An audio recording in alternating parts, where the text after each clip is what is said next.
Good evening, all. Now, my first question for all: do you have a healthy mindset, or do you not? Now, this is what we're going to be talking about tonight, and I am privileged to be joined for the first time in 8 months by Jennifer Fraser. She is a PhD. She's she loves neuroscience, and we're going to get a neuroscience perspective on how this pandemic has affected all of our minds. Now, all I've got to say is welcome. Thank you so much, Adam. It's great to be back. It's great to chat with you again. Brilliant. Now, I'm going to start with some quick fire questions, and let's see what you can do. Now, I'm going to say favorite season. Ooh, that's a tough one. I'm kind of a fan of 4 seasons. I love springtime. I love winter. I love the autumn so much, and I love summer. Sorry. Tea or coffee? Definitely coffee, but I also love tea. Okay, that's new to me. Favorite social media? Oh, well, I actually have just started on Instagram. I tend to be more of a textual person, so I don't naturally gravitate towards imagery. But I think what's on Instagram is so fascinating. So yeah, I'm starting to use it because I have a desire to get people to think more about their brains. And so it's like a hidden landscape almost. And I'm trying to think of ways I can make it more visual. Brilliant. And last one, Easter or Christmas? Oh, that's a tricky one too. I mean, who doesn't love a story of a child born in a manger that grows up to change the world? This sort of very mythic figure that shows up, as Joseph Campbell showed in his research. He called it Hero with 1,000 Faces. And the Jesus mythology, that one of the most beautiful stories ever told, is told across the world in all cultures with changes of landscape and detail, but it's basically the same story. So there's something super profound about the story of a child that is born that changes the world for the better, that brings compassion back to us. And of course, Easter, who doesn't love the Easter bunny? Who doesn't love all of the mythology around, the horrible sacrifice of the God, and then the God comes back, the God is resurrected. I mean, that's the absolute sort of deep myth behind so many stories that we love, like Gandalf the Grey. We all think he's died in Lord of the Rings, and in actual fact, he's just transforming to come back as much more powerful as Gandalf the White. And I mean, that mythology deeply resonates for all of us. So Easter, Christmas, I'm sorry, I sound like the most indecisive person you've ever had on your show. Hey, we all come across them. But hey, at the end of the day, there's no right or wrong answer there. No. Okay. Now, we'll dive right in. Now, obviously, I'm going to start with, because obviously this is also a catch-up to, obviously, we've just been discussing how you've been laying on your couch with a laptop, writing a book. Now, I was actually going to say, what have you been up to? But, yeah, like, what type of, book were you writing? So my PhD, as you know, is in comparative literature. And in comparative literature, we're trained to take different discourses or different languages, different ways of understanding the world, and then putting them into dialogue. So what I've been doing is, in the past, I've worked with psychology, I've worked with journalism, I've looked at anthropology, sociology, literature, and I've been constantly trying to find literary theory, ways to find new ways of thinking based on combining different discourses, different languages. So I've decided to try and make some shifts in the way people think or their mindset around bullying by using neuroscience. So what I've been doing is writing a book called The Bullied Brain. And the subtitle, I think, is more exciting and more important for your audience, which is Heal Your Scars and Restore Your Health. So what I just want to do is sort of be the teacher, the person that says, okay, I've read what the neuroscientists are discovering in their labs. And I think we can apply it in our lives in really powerful and healing ways. So that's what the book has been. That's the focus of the book. I finished it. As I was telling you, I handed it in to the publisher on Wednesday. It's going to be ultimately coming out with Prometheus Books. And that is an international company. So yeah, I don't have a date yet for when the book will be launched, but I'm pretty excited about it. Please keep me updated because I want that book. Thank you. Now, obviously, how is your mindset through this pandemic? Well, that's a really great question. I've been thinking a lot about it, and I sort of I have three things that I'd love to chat with you about. So I want to talk about fear and the brain. And then I want to talk about isolation and the brain. And then ultimately, I want to talk about what are the strategies that we can put in motion to help ourselves get through this incredibly difficult time. But you asked me first about my own mindset.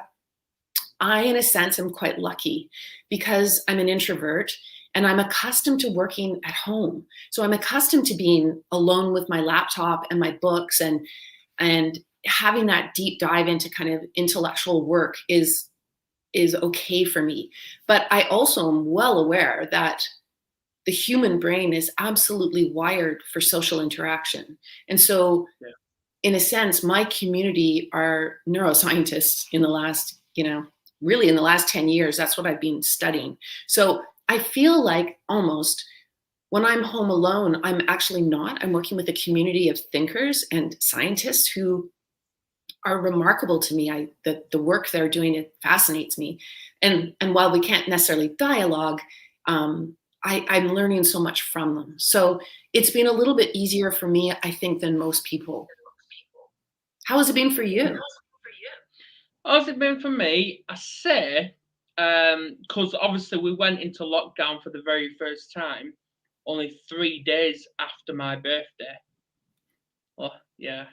So I admit 2 weeks, the first 2 weeks, it was a struggle. Thoughts were going through my mind of like suicide, but I didn't make an attempt. But after that, I thought, you know what? I've got podcasts out there. Yeah, maybe at the time I didn't have a big audience, but I could communicate with someone. So that's what I did. And then ever since, I have just been busier and busier and busier, and I just continued to grow. Obviously, through that lockdown, the first one, I did a podcast with you, and then it's just grew from there. Well, I think that's a really excellent example of how even if we are in lockdown, because of technology, and in the past it would have been letter writing, we have the capacity to still keep our community and still keep close with other people. And I think it's a lifeline for many of us. So anybody who's suffering from isolation, really what they need to do is reach out, whether that's picking up a telephone, whether that is getting on a Zoom call, or whatever platform it is, making sure that you are interacting every single day and connecting with your people and creating, community around the fact that all of us are, trapped in our homes and we're feeling afraid. Absolutely. Now, you touched on fear there. Through this lockdown, I've actually grew to find out the meanings of words. I don't know if that's from a neuroscience perspective. Awesome. You touched on fear. Now, I have learned. Hang on, where have I gone? I don't know what's happened with my camera then. Can you hear me though? I can hear you, but your image is gone. Hang on. Oh, well, I am here. I don't know why my camera keeps unplugging. But anyway, I think my camera's playing with me. Who knows? But anyway, what I was saying is about what was I saying? You were talking about learning words and oh yeah. Fear. It actually stands for false evidence appearing real. Now, and obviously, ever since then, my partner has actually built me a mental health quote wall. So obviously, anytime either me or her or even the children get emotional or down, they just look at that wall and they just remind themselves that there is hope and belief out there. So they just go off that, and then they feel better pretty much straight away. Yeah, that is such an interesting and powerful thing that your partner did, because one of the things I wanted to talk about from the brain's point of view is that, we have these two, they're kind of the size and the look of almonds in our head. And so they refer to them as the amygdala, which is Latin for almond. And that part of your brain, it's involved in many, many things. The brain is inextricably involved in everything. So to talk about simple parts and the simple function really is artificial. It's not how the brain works. But for the sake of being able to discuss something specific like fear, I'm just going to talk about the amygdala in kind of a artificial limiting way, but it is the center for it. So what your amygdala does, which is super interesting, is pretend you're walking down a path, and on the path you see a snake. Well, your amygdala in your brain, of course, are designed to make you feel fear. You instantly feel that awful feeling because it's to activate a system within your brain and body, namely the sympathetic nervous system. So the nervous system gets launched right away, and it does all kinds of amazing things. It pumps up your heart rate. It makes you start to sweat to cool your body down. It raises up your blood pressure. And it basically is getting you primed, getting you ready to run away from the snake. So it's going to save your life. So fear, another way to think about it, and it might be something you have on your wall, fear can be very good information for us. It's what our brains evolved to do, to keep us alive, right?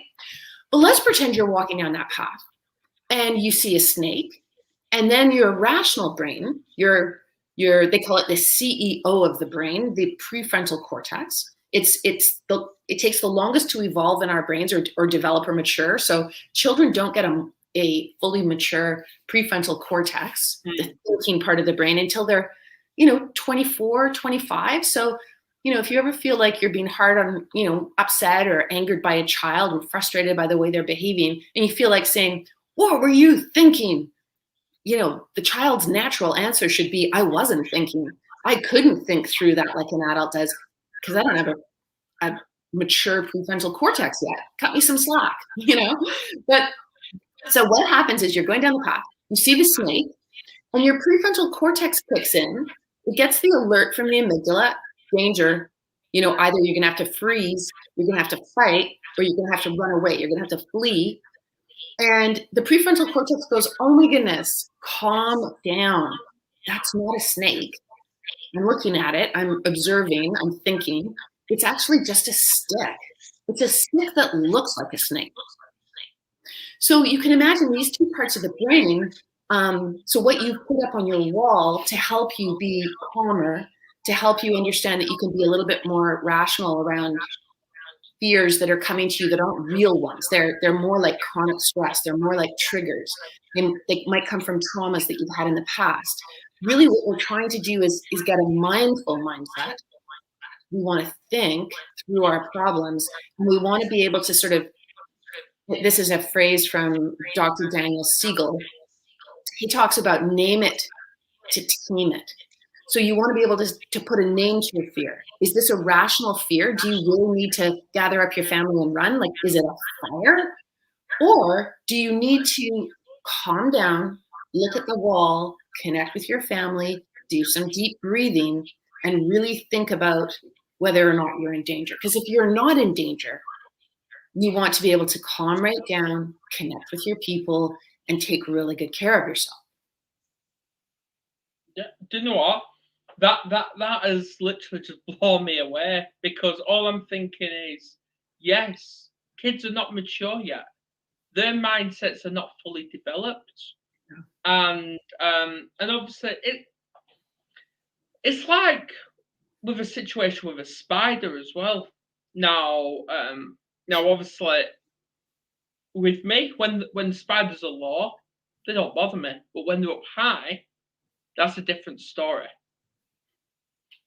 But I knew I've grown to have a phobia of moths. Now, no, I can't stand them. If I see one, I run. I run. But that's common. I have an irrational fear of spiders. So if I see a spider, low or high, I've got like a total phobia. I have to calm myself down. I literally turn into one of those cartoon characters where the heart is like bursting out of the chest. They're so afraid. I become like that.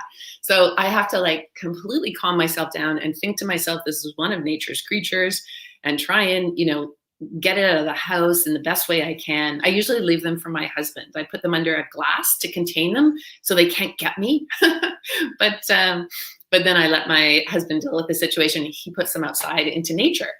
But I think this idea of fear, one of the things that I love people to understand, and if your audience isn't sure on this, it's a great thing to learn, which is that our sympathetic nervous system, so this fear reaction that you and I are talking about, it's designed really for predators. It's designed for poisonous spiders. It's designed for moths that are going to grab you and like fly away with you, right? It's for those kinds of dangers. It's not at all designed for modern day stress.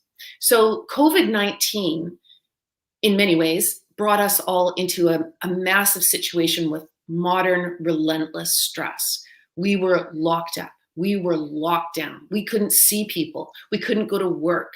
There's massive anxiety around everyone, whether it's financial anxiety or whether it's the anxiety of not being able to go to your work community and connect with them, or fear of the virus. You might catch it, or you might give it to someone else. You might give it to someone you love. Like so much fear that we all had to contend with. And what I love about neuroscience is it reminds us that we can always make our mind the part that makes the decision. So the way I think about it is you have to put your mind in the driver's seat. You can't let your brain drive. The brain is the engine of your car or your vehicle. And it's really important to put the mind in the driver's seat. So the mindfulness is like activating what they call the parasympathetic nervous system. And what's amazing that we all need to remember at all times is we're in charge of our mental and physical reaction to things like fear. We're in charge of it. We can make choices about it. And if we get really mindful, where we do lots of slowing down our breathing, that communicates to our brain that we're not in danger. So as soon as you start doing deep breathing and you start oxygenating your body and brain and taking deep, calm breaths, the message to your brain is, hey, it's not a snake, it's a stick. I've got this. And the mind then tells the brain, you know what? You're fabulous. You are so creative and you keep me alive and you do all these amazing things. But right now I'm in charge and I'm not afraid. So the more you do the deep breathing, the more you calm yourself down, the more you get yourself into a situation where you can actually work through your anxiety. You can work through your problems. You can reach out to someone to care and to talk to you and to be there with you. And these are all the powers of the mind. So I think of selfhood as a threesome, and I talk a lot about this in the Bullied Brain. I think it's really important for us to reclaim a sense of ourselves as not just mind and body, which is what we tend to do. We forget the brain. Really what we are is mind, brain, body. And when we get those three things working together, we are just unstoppable. I totally agree with you. And hello, Pamela from Northern California. She's here. Hope you're well. Now, please tell us what your fears are, because I know we all have them. Obviously, mine's moths. Jennifer's is spiders. So, yeah. No. Every time I even think about moths, they just make me cringe. That's probably my mind telling me that. Well, it's an example of a trigger, right? And it's a good point to bring up, because when we feel afraid, going back to your definition of fear, as something that's not real, you have to really be clear whether or not we're getting triggered from a past trauma, because that can make you ramp right back up into your anxiety. So, yeah. Yeah, do you know what? Yeah, Yeah, there's two definitions of fear now. After really thinking about it for about 30 seconds, so yeah, I see where you're coming from with that. Now, it's like, what's next for? Is there going to be another book when this is released? There definitely is another book, and it's exactly what we've been talking about. I've actually written another book called Cloud of False Echoes, but I haven't sent it out yet to be seen by publishers, or I haven't sent it to my agent yet in the States. But Cloud of False Echoes is a book about, it's really trying to get to the heart of the matter of whether or not the truth is worth fighting for.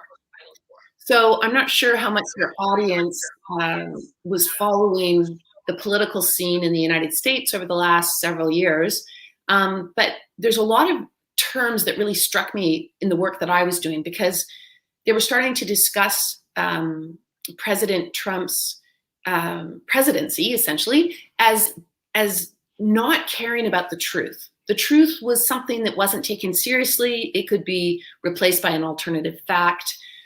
He spent a lot of time telling people that media sites, very established, very respected media sites like the New York Times or the Washington Post, he said that they couldn't be trusted.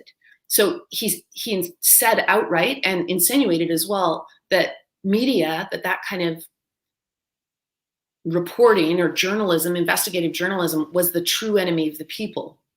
So in the work that I was doing, I do a lot of analysis and study and investigation essentially, because I'm trying to figure it out. I'm trying to figure out why there's so much abuse and there's so much bullying. I mean, it's really unnatural to the human brain to behave that way. And that's a big generalization. If we had a panel of neuroscientists here, they would tell us all kinds of diverse and interesting things about how the brain is wired. But in general, let's just say, our brains aren't really wired for bullying. It's something that we learn from each other as we grow up. Our brains, in fact, as a lot of research shows, and this goes to why COVID is so hard on us, our brains are wired for empathy. They're wired to connect with the people in our world in such a strong way that we feel their pain. We literally feel their pain.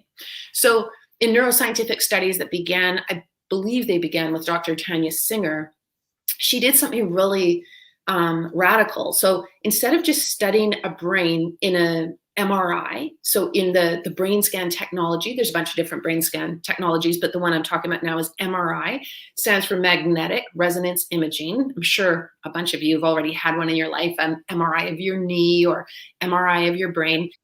Yeah, and so what she did, Dr. Singer, which was really different, was she put two people in MRIs, and the first person was getting their hand pricked with pins. So it was the partner or connected person to the other person in the MRI machine. The other person in the MRI machine, their brain lit up on the pain pathways as they watched someone getting hurt. And it launched a bunch of investigation and study into the concept of empathy, this idea that you can walk in someone else's shoes, you can literally feel their pain. Because what our brains do is they mirror what's happening for other people if that person is in our in-group. Now, what's so worrisome about empathy and what's so fascinating is that all of us, and Dr. Helen Reese, who's at Harvard, she says we actually have quite primitive brains on one level. Despite how incredibly sophisticated they are, they still have quite a primitive part of them, or a primal part of them, evolutionary, that is about tribes. So our in-group are the people that are like us. They're in our tribe. We relate to them because they look like us. They sound like us. They've had similar life experiences. Whereas what we have a tendency to do that's very terrible and destructive and unfair is when people aren't like us and they don't have shared experiences with us, we might put them in the out-group. And so this is a classic bullying technique. You ostracize, you make someone not belong. You don't let them be part of your social circle. It's incredibly harmful to that person's brain. Because going back to what you and I were saying, Adam, at the beginning, brains are social. They are designed to connect with other people. So every time you cut off a connection, it's very, very painful to the person on the receiving ends. receiving end's brain. Exactly. And this is where obviously I've said this on previous podcasts before. I'm planning on actually doing a podcast, and the title's actually going to be called Physical and Mental Health versus Our Mindset. Now, the reason I want to call it that, because a very, I say, average percent of people still believe our mindset is not connected to our physical and mental health, but really it is. Yeah, I was just going to say, I mean, a classic example of how deeply connected it is our discussion around parasympathetic system and the sympathetic system. So the brain is the one that makes the decision to release neurotransmitters, to release adrenaline and cortisol. It releases these kinds of chemical reactions when it's afraid. So when it sees the snake on the path, it releases these things, but it makes the body respond. So if I was suffering from chronic stress, that means, and chronic stress is really interesting. Chronic stress is when you don't think you have an escape, when you don't think you can get out of a bad situation. You feel out of control. And there's a really great expression for this called learned helplessness that comes from Dr. Martin Siegelman's psychological trials he did back in the day. He came up with this term, learned helplessness. And it's when you believe, you've got another phrase for this is a perception of inescapability. In other words, you don't think you can get out of the cage you're in. And it's a terrible feeling. And our brain shuts down when that happens. It stops thinking, it stops reaching out to other people. It's just essentially kind of cowers in the cage. And that is a very unhealthy state to be in. It's an incredibly unhealthy state for the body and an incredibly unhealthy state for the brain. So to separate brain and body makes absolutely no sense. And they know that cortisol, so this cortisol, the stress hormone, when it gets released, it's released for a very specific purpose. It's meant to help you escape the predator. But if it stays constantly elevated in your system, which is what happens to lots of people in modern day life, because we're not facing predators, we're facing all kinds of constant barrage of concerns, financial concerns, political concerns, isolation, a virus, maybe we're being bullied, like all of these things constantly are besetting our brains and bodies. And cortisol actually damages brain architecture when you have chronic stress and it's constantly shooting cortisol up into your head. And it also hurts your body in major ways. It hurts your blood vessels, and it ultimately can lead to chronic health problems. So anyone who thinks the body and the brain, I mean, the brain is part of the body. Like, you can't separate them. They go together. Yeah, exactly. Now, obviously, Pavel has just put the mind-body connection is strong, and yes, it is. It is. I believe our mind is actually the strongest muscle or nervous system in our entire body. It's the mind. Yeah. Okay. Well, it's great you brought that up, because one of the, in terms of talking about strategies to help people through this really difficult time and just in general in their lives. So in the Bullied Brain, when I get through talking about bullying, where does it come from? Abuse, why do we normalize it? What does it do to the brain, etc.? Then the last part of the book is looking at strategies in order to make our brains and our bodies and our minds healthier. So one chapter is all about mindfulness, and the neuroscientists who study mindfulness find that in actual fact, it has wonderful properties for both brain and body, or brain body together, however you want to think of that. So that's how we can use our mind to make our bodies and our brains extremely healthy and extremely connected.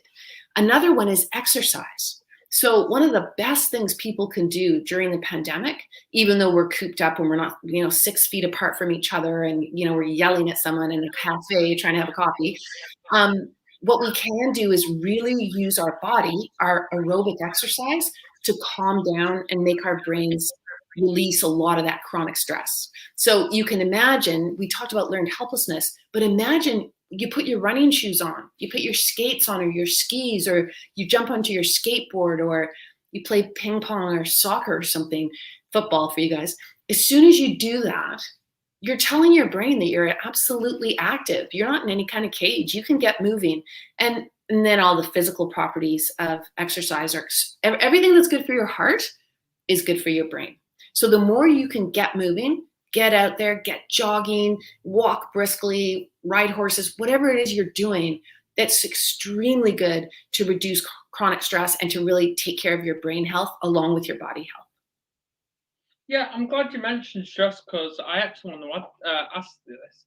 Now, obviously, with kids going back to school next week, well, they are in the UK, I don't know, like in the States, they're obviously going to be under a hell of a lot of stress with this, with being off school for all these months. What kind of mindset do you actually think they're going to be under? Like what stress? Well, it's the research is really fascinating. In the late 1990s, there was a huge research project done by two doctors in the United States, Dr. Vincent Felitti and Dr. Robert Anda. And it's called the ACE study. If you haven't come across it or your audience hasn't seen it, you can just Google it. So ACE stands for Adverse Childhood Experiences Study, ACEs. And it essentially was a questionnaire. And what they did was they asked close to 20,000 patients that they had access to through an insurance company in the US. And they asked them about their childhood. And then they asked them about their midlife health situation. And they were able to draw a direct correlation that actually really kind of shocked them. And it shocked the medical community because they drew a very strong correlation between adversity or suffering in childhood and midlife health compromise, like diabetes, cancer, heart problems, arthritis, you name it. Yeah. So now, if we ask that question about COVID again, perhaps your audience and yourself, you're worrying and you're saying, oh no, it's a lot of suffering for kids. It's a lot of adversity for kids. This is terrible. It's going to hurt their health when they grow up. It's not the case. What they found in the Adverse Childhood Experiences study was not outside events, like not being an immigrant or not having extreme poverty necessarily, or not, suffering through a natural disaster. These things weren't what they were looking at. They were looking at when adults can't show up for kids, when adults are struggling with their own trauma and they aren't able to parent or care in loving ways for children. That's where the breakdown happens. And that was what they were studying. So really, I think kids are resilient. I think when the adults in their world are trying their very, very best to be mindful, to be loving, to try and cope with their own trauma so that they can parent with their truest self, that's really where kids are going to build up their strength and their resilience, and they can get through anything. And the more you dialogue with them and tell them that they might feel anxiety and it might be hard to not have, the usual access to their friends and teachers and so on and coaches. Yeah, it's hard. But as long as they've got that kind of strong bond with the adults in their world, they should be okay. Exactly. And obviously that brings me on to like the mindset between a regular child and a child, for example, that's got autism. They're going to have two different kinds of mindset. Now, obviously, with my son, he's been diagnosed with autism, and yeah, he's looking forward to coming back to school. That's good. But he's on alert. Yeah. He's keeping his boundaries very high. Yeah, when kids have got extra challenges, of course, they always come with extra gifts. So maybe with the autistic mindset, or the autistic brain, maybe there's ways that your son can be tasked with using his brilliance to think of different ways to help regular brains. We don't have that gifted ability that the autistic brain does. And yeah, maybe he can sort of set his mind and imagination or his mathematical capacity or, the incredible insights that these children have into teaching the rest of us how we might cope better or be more careful. Yeah, well, what I've actually set up for him, because obviously the last few days when he's been homeschooling on Zoom, he's been coming across this maths lesson through his teacher, and he's like, I don't want to do that. I'm finding that too easy because his mathematical brain is ahead of what he should be right now. Yeah, fair enough, he's at key stage 2 level, but his mind is at key stage 3, which is a level up. Now, obviously, I recruited someone to actually teach him another method of maths, which is the SGT method in maths, which has never been taught in school. So I've been having this ongoing communication with the school, and they're going to let him learn that. Yeah. Yeah. So, Well, I mean, that's just a perfect example. You know, he's got special powers in his brain that he can use to help the rest of us to think. And yeah, it's so important to challenge and meet his brain where it's at, as opposed to expecting brain conformity. One of the things that I learned about neuroscience that I just loved, and I think it's something we should all remember, is that every single one of us has a brain as unique as our fingerprints. So no one's brain is the same as anyone else's. And our brains are, we come into the world with different brains, like we do with different fingerprints, but then all of our experiences shape our brains as well. And all the behaviors that we do are going to shape our brains as well. And this is the great thing to remember, that we could maybe, use as our final sort of discussion point, which is, I think the key takeaway for everyone during this difficult time of COVID is to remember that you have what's called neuroplasticity. So they used to think that the brain was hardwired from birth. You would be born and you would grow up, and that would be your brain. And in fact, it would degenerate over time. And as you got older, you'd lose more and more brain power, and then you would pass away. Well, they now know that the brain is plastic, or changeable, it's malleable. And so one of the things that people can do during COVID that I highly recommend, that I think is very healing, is to go to Brain HQ. So stands for Brain Headquarters, brainhq.com. It's a program put together by neuroscientists in the United States and actually around the world. And it's full of game-like exercises, essentially. So going back to your point, Adam, about brain and body, we have a tendency to exercise our bodies, but we don't exercise our brains. And these neuroscientific programs, it's inexpensive. It's like $10 a month or less. It's like $8 a month. And what you do is 3 times a week, just like an exercise program, you spend half an hour, you have a virtual personal trainer, and she puts you through all these different brain exercises. And it's like a game, like, oh, you have to identify the balls and they're moving really quickly. Oh, you're pushing yourself to learn more focus. Oh, you have to learn how to memorize sounds. You're working on your auditory memory. Oh, you need to work on some sort of a task that has to do with processing speed in your brain. The more we do those kinds of brain exercises, the healthier our brains are, because right until the very day we die, we can change our brains. We can make them stronger. We can make them weaker. We can make them healthier. We can make them less healthy. It's really choice. It's up to us. And no matter what horrible things have been done to you or happened to you in your life, you have the capacity to heal and to get stronger and to restore everything in your brain and make it even better than it was before. So I just want to end on a note of like total hope and excitement for the future and a sense of inspiration, because we're always going to have to deal with hard things. But the fact that, there's this world of ways that we can work to cope better, feel better, think better, and love one another better is pretty exciting, I think. Yeah, and obviously, I was actually going to say one final question is, what advice would you actually give people that's going to go back to school, go back to college, go back to work? But I think you've actually already covered that, and that's about it, to be honest. Our mindset, it is here. It's not going anywhere.